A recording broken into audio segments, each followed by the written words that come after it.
Hello, എല്ലാ കൂട്ടുകാർക്കും പുതിയ ക്ലാസ്സിലേക്ക് സ്വാഗതം. Next we have to study cultivation of plantation crops and cultivation of commercial crops. നമ്മൾ നേരത്തെ സബ്സിസ്റ്റൻസ് ഫാമിങ്, മിക്സഡ് ഫാമിംഗ് ഒക്കെ പഠിച്ചു അല്ലേ. സബ്സിസ്റ്റൻസ് ഫാമിംഗ് എന്ന് പറഞ്ഞാൽ നമ്മൾ അത്യാവശ്യത്തിന് വേണ്ടി മാത്രം കൃഷി ചെയ്യുന്നതാണ് അല്ലേ. അവിടെ കോസ്റ്റ് ഓഫ് പ്രൊഡക്ഷൻ വളരെ കുറവായിരിക്കും. പിന്നെ നമ്മൾ പറഞ്ഞു പ്രോഫിറ്റ് അല്ല, main objective is not profit അല്ലേ. എക്സ്ട്രാ സ്വന്തം യൂസിന് പിന്നെ അവരെന്ത് ചെയ്യും, അധികം ഉള്ളത് അവർ പിന്നെ വിൽക്കാറാണ് ചെയ്യാറുള്ളത്. പിന്നെ അവർ ഉപയോഗിച്ചിരുന്ന അഗ്രികൾച്ചറൽ മെത്തേഡ്സ് എന്ന് പറയുന്നത് traditional agriculture method. Then mixed farming നമ്മൾ നോക്കിയതിലും കുറേ പ്രത്യേകതകളുണ്ട്. അതായത് അവരുടെ പിന്നെ ഒരു തോട്ടത്തിൽ ഗിവൺ പ്ലോട്ട് ഓഫ് ലാൻഡിൽ അവരെന്ത് ചെയ്യുന്നു, പലതരത്തിലുള്ള വിളകൾ കൃഷി ചെയ്യുന്നു. അവിടെ എന്തുണ്ടാവും, കന്നുകാലി വളർത്തലുണ്ടാവും, പൗൾട്രി ഫാമിംഗ് ഉണ്ടാവും, ഫിഷ് ഫാമിംഗ്, ഇങ്ങനെ പലതരത്തിലുള്ള. അതിലും നമ്മൾ കോസ്റ്റ് ഓഫ് പ്രൊഡക്ഷൻ കുറവായിരിക്കും. മറ്റ് കൃഷിക്കാവശ്യമായ വിളകളും കന്നുകാലികൾക്ക് ആവശ്യമായ ഫുഡും അങ്ങോട്ടും ഇങ്ങോട്ടും അല്ലേ. കൃഷിയിൽ നിന്ന് കന്നുകാലികൾക്ക് ആവശ്യമായ ഫുഡ് കിട്ടും, കന്നുകാലികളിൽ നിന്നും കിട്ടുന്ന വളമാണ് കൃഷിക്ക് ഉപയോഗിക്കുന്നത്. ഇനി നമ്മൾ പഠിക്കാവുന്ന ടോപ്പിക്ക് എന്ന് പറയുന്നത് കൾട്ടിവേഷൻ ഓഫ് പ്ലാന്റേഷൻ ക്രോപ്സ്, തോട്ടവിളകൾ, അതേപോലെ നാണ്യവിളകൾ അതെന്താണെന്നുള്ളതാണ്. നമ്മുടെ നാട്ടിലിപ്പോൾ വെറും നെല്ല് അതുപോലെ തന്നെ പച്ചക്കറികൾ മാത്രമല്ല കൃഷി ചെയ്യുന്നത്. വളരെ വിശാലമായ ലാൻഡിൽ, ഏരിയ ഓഫ് ലാൻഡിൽ, ഏക്കർ കണക്കിൽ ഭൂമിയിൽ റബ്ബർ, അതുപോലെ തന്നെ ടീ, കോഫി, ഇങ്ങനെ പലതരത്തിലുള്ള കൃഷികൾ നമ്മൾ കണ്ടിട്ടുണ്ട് അല്ലേ, വിശാലമായ ഭൂമിയിൽ. അപ്പോൾ നേരത്തെ പറഞ്ഞതൊക്കെ വളരെ സ്മാൾ പ്ലോട്ട് ഓഫ് ലാൻഡിലാണ് നമ്മൾ പറഞ്ഞത്. അതിൻ്റെ ഒരു യൂസേജ് എങ്ങനെയാണ് അത് വന്നത് അല്ലേ. ട്രഡീഷണലി നമ്മൾ കൃഷി ചെയ്തിരുന്നത് എന്തായിരുന്നു, വെറും പാഡി അല്ലേ, നെല്ല് മാത്രമായിരുന്നു കൃഷി ചെയ്യുന്നത്. അതിൻ്റെ കൂടെ ഫുഡ് ക്രോപ്സും നമ്മൾ കൃഷി ചെയ്തിരുന്നു. പിന്നെ നമ്മളെന്ത് ചെയ്തു, tea, coffee, cloves, cardamom and pepper in large areas അല്ലേ. വളരെ വിശാലമായ പ്രദേശങ്ങളിൽ നമ്മൾ കൃഷി ചെയ്യാൻ തുടങ്ങി. തേയില, കോഫി, ക്ലോവ്സ് അല്ലേ, ഗ്രാമ്പു, ഏലം, കുരുമുളക്, ഇങ്ങനെയുള്ള വിശാലം ഇതൊക്കെ കൃഷി ചെയ്യുന്നുണ്ട്. ഒരുപാട് ഏരിയ, വാസ്റ്റ് ഏരിയ നമ്മൾ ഉപയോഗിക്കുന്നുണ്ട്. അപ്പോൾ അതൊക്കെ ഇതിൻ്റെയൊക്കെ എന്തുകൊണ്ടാണ് അങ്ങനെ നമ്മളത് കൃഷി ചെയ്യാൻ എങ്ങനെയാണ് തുടങ്ങിയത്, ഇതൊക്കെ നമുക്ക് പഠിക്കാം. അപ്പോൾ നോക്കിക്കോളൂ.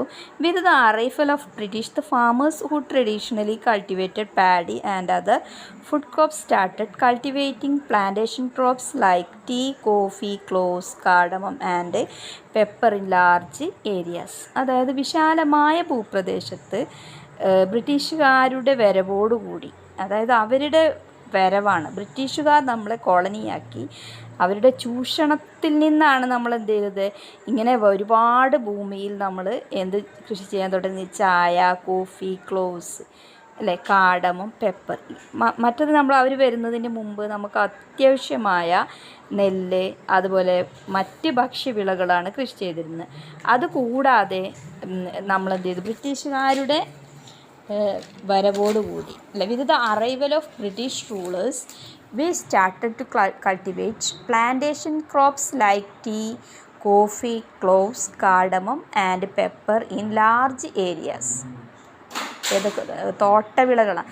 തോട്ടം എന്ന് പറഞ്ഞാൽ തന്നെ നമുക്കറിയാം, ഒരു ഏക്കർ കണക്കില്ലേ, 10ഉം 100ഉം ഏക്കറിൽ നമ്മൾ എന്ത് ചെയ്യുന്നു, ഇങ്ങനെയുള്ള ചെടികൾ കൃഷി ചെയ്യുന്നു. അതിന് നമ്മൾ എന്തെന്ന് പറയാം, പ്ലാന്റേഷൻ ക്രോപ്സ്, തോട്ടവിളകൾ. ഏതൊക്കെയാണ് തോട്ടവിളകൾ? Tea, coffee, cloves, cardamom and pepper. ചായ, കാപ്പി, പിന്നെ ഗ്രാമ്പു, ഏലം, അതുപോലെ തന്നെ കുരുമുളക്, ഇങ്ങനെയുള്ള in the awake of industrial revolution European countries including Britain were in need of large quantity of agricultural raw materials.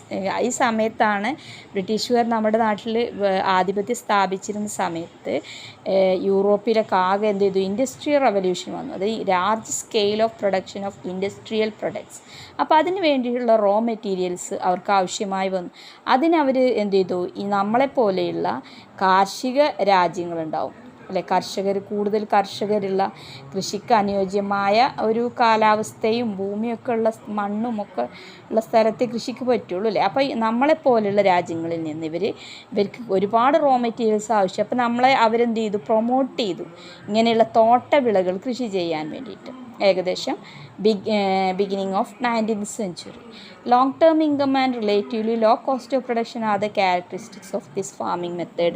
തോട്ടവിളയുടെ പ്രത്യേകത എന്ന് പറയുന്നത് ലോങ് ടേം ഇൻകാണ് കിട്ടുക, വളരെ ഒരുപാട് കാലത്തേക്ക്. ഇപ്പോൾ നമ്മൾ ഈ മിക്സഡ് ഫാമിങ്ങും അതുപോലെ സബ്സിസ്റ്റൻസ് ഫാമിങ്ങിലൊക്കെ നമുക്ക് എന്തുള്ളൂ, ഈ നെല്ല് ഭക്ഷ്യവിളകളൊക്കെ കുറച്ച് സമയത്തേക്ക് മാത്രമേ, പിന്നെ നമ്മളത് വേറെ കുഴിച്ചിട്ടുണ്ടാക്കിയതിന് ശേഷമാണ് നമുക്കതിൽ നിന്ന് ഇൻകം കിട്ടുക. പക്ഷേ തോട്ടവിളകളുടെ പ്രത്യേകത എന്ന് വെച്ചാൽ നമ്മളത് നട്ട് കഴിഞ്ഞാൽ അതിന് വേണ്ട വളങ്ങളൊക്കെ കൊടുത്തു ഒരു ആയുസ് മുഴുവനും നമുക്ക് ചിലപ്പോൾ അതിൽ നിന്ന് ഇൻകം കിട്ടും. നമ്മളെ മറ്റ് തലമുറകൾ പിൻഗാമികൾക്കും കൂടി അതിൽ നിന്ന് ഇൻകം കിട്ടാവും എന്നുള്ളതാണ് ഇതിൻ്റെ പ്രത്യേകത. അപ്പോൾ ഇതിൽ നിന്ന് നമുക്ക് ഏതൊക്കെയാണ് തോട്ടവിളകൾ, എങ്ങനെയാണ് നമ്മൾ തോട്ടവിള സ്റ്റാർട്ട് ചെയ്തത്, വിത്ത് ദ അറൈവൽ ഓഫ് ബ്രിട്ടീഷ് അല്ലേ.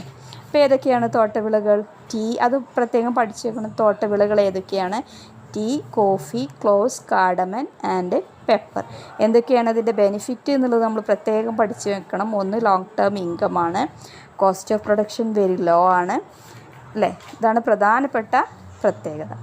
പിന്നെ അതിലൊക്കെ മോഡേൺ ടെക്നോളജിയാണ്. ഈ ബ്രിട്ടീഷുകാർ വന്നതിന് ശേഷമാണ് നമ്മൾ മോഡേൺ ടെക്നോളജിയൊക്കെ, അത് നമുക്ക് പ്രത്യേകം വേറെ പറയാം. ഇപ്പോൾ കൾട്ടിവേഷൻ ഓഫ് പ്ലാന്റേഷൻ ക്രോപ്സ്, അതിൻ്റെ സ്റ്റാർട്ടിങ് എങ്ങനെയാണ് എന്നൊക്കെ നമ്മൾ ഇൻഡസ്ട്രിയൽ റവല്യൂഷനാണ് അതിന് കാരണം.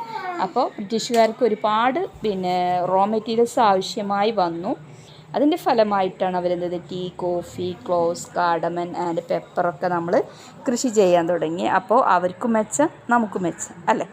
ഇനി commercial crops, cultivation of commercial crops. എന്താണ് നാണ്യവിള? പ്രത്യേകം മനസ്സിലാക്കുന്ന, ഒരുപാട് പ്രദേശത്ത് വലിയൊരു ഏരിയയിൽ കൃഷി ചെയ്യുന്ന വലിയ ചെടികളായിരിക്കും അത് മിക്കവാറും. Tea, coffee, cloves, cardamom, pepper, ഇതൊക്കെയാണ് നമ്മൾ എന്തെന്ന് പറയുന്നത് പ്ലാന്റേഷൻ ക്രോപ്സ് എന്ന് പറയുന്നത്. ഇനി നാണ്യവിളകൾ എന്താണെന്ന് നോക്കാം. Cultivation of commercial crops is the large scale of production of agricultural production on commercial basis. ഇതിൻ്റെ പ്രത്യേകത എന്ന് പറയുന്നത് തന്നെ ഈ കൃഷി എന്തിനു വേണ്ടിയിട്ടാണ്? വ്യാപാരത്തിന് വേണ്ടി മാത്രമാണ് അവരുടെ, അതും കുറച്ച് മാത്രമല്ല, ലാർജ് സ്കെയിൽ ഓഫ് പ്രൊഡക്ഷനാണ് പ്രധാനപ്പെട്ട point. The role of commercial crop farming is significant in providing agriculture raw materials to industries.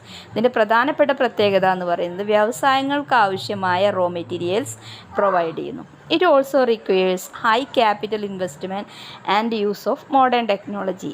നാണ്യവിളകളുടെ മറ്റൊരു പ്രത്യേകത എന്ന് പറയുന്നത് it requires high capital investment. ഇത്തരത്തിലുള്ള നാണ്യവിളകൾ കൃഷി ചെയ്യുന്നെങ്കിൽ നമ്മൾ വലിയൊരു തുക മുതൽ മുടക്കായിട്ട് വെക്കണം. അതിന് റോ മെറ്റീരിയൽസ് വാങ്ങാനും വളട്ട് കൊടുക്കാനും ട്രാൻസ്പോർട്ടേഷനും ഇങ്ങനെ കുറേ കാര്യങ്ങൾക്ക് വേണ്ടി നമ്മൾ ഹൈ ക്യാപിറ്റൽ ഇൻവെസ്റ്റ്മെൻറ്റാണ് നമ്മളവിടെ വെക്കുന്നത്. നല്ലൊരു മൂലധനം അല്ലേ, മുതൽ മുടക്ക് നമുക്കവിടെ ആവശ്യമായിരുന്നു. പിന്നെ മറ്റൊന്ന് യൂസ് ഓഫ് മോഡേൺ ടെക്നോളജി. ആധുനിക സാങ്കേതിക വിദ്യ എന്ന് പറയുന്നത് ട്രാക്ടർ, അങ്ങനെയുള്ള മറ്റ് ഇതൊക്കെ ഒരിക്കലും നമ്മൾ ട്രഡീഷണൽ മെത്തേഡല്ല അവിടെ യൂസ് ചെയ്യുന്നത്. അപ്പോൾ തന്നെ എന്ത് വരും? ഹൈ ക്യാപിറ്റൽ ഇൻവെസ്റ്റ്മെൻറ്റ് വരും അല്ലേ. ഏതൊക്കെയാണ് നമുക്ക് കൊമേഴ്സ്യൽ ക്രോപ്സ് നോക്കാം. Rubber, sugar cane, cotton, jute are examples of commercial crops. What are the examples of plantation crops? Tea, coffee, cloves, cardamom, pepper.